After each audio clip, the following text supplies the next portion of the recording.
was our metrics. So if you go to our website and you look at our statistics and click on stats tab, this is what's going to come up.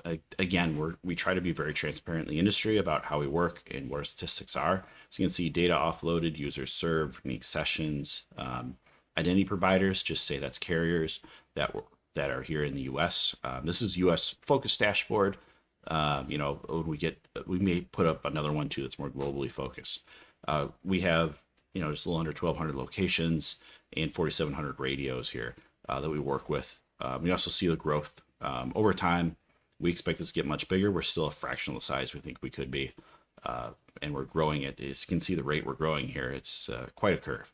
So down here kind of gets into, if you have more questions about, what are the averages here? What is the range here? So looking at how much APs make, this is going to give you the range here and the low and the high.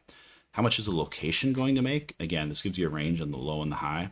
And then if you're looking at, your offloads, maybe as an entire organization, how much you could make. This gives you this estimate here, and it's based on our network data. And this is updated daily.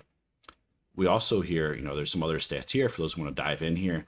Also, those kind of standard location definitions that we use in the industry, we break all those down. So all our locations here, we bring down, how much are they doing, on average? What percent of the total traffic that we service is this? So all that is here. So you can look for, maybe theaters and say like, oh, it's about 9%. We've got 2 theaters right now. And okay, average megs, okay, about 192 megs. That's decent. That's a good amount of traffic. So see here also our metrics here. So this comes in from all of our backend database servers.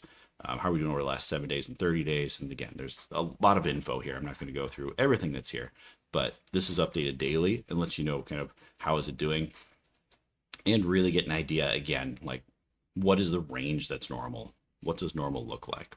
So in there was the map, and this is at map.wayfirewireless.com. This is kind of a global view of how we're doing here. So I'm going to jump into here. Again, this is dynamic and loads up according to where you look. So I'm looking at the capital mass in Wisconsin here. You can see a lot of data is flowing through.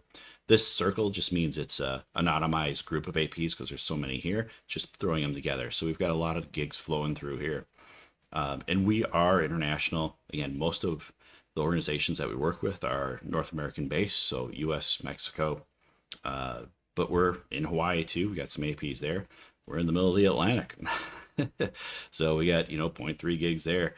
And I'll probably mispronounce this here, but Ponta Delgada. So there's a lot here all over the world. And as well, just go a little bit east. Here's Europe. Plenty of data flowing through here. Here's 8 gigs. Looks like in Italy, in Roma. So we're all over, and this is all public. You can look at this anytime. So this helps you get an idea. Hey, here's near me? Who's using this technology? How are they doing? So again, we try to provide this level of transparency so you can make those really informed decisions and really see how you're doing. And here's in Texas again. So this is our Explorer here. Again, this is updated daily, and this gives you a good measure of all of our metrics and let you know how's our network doing.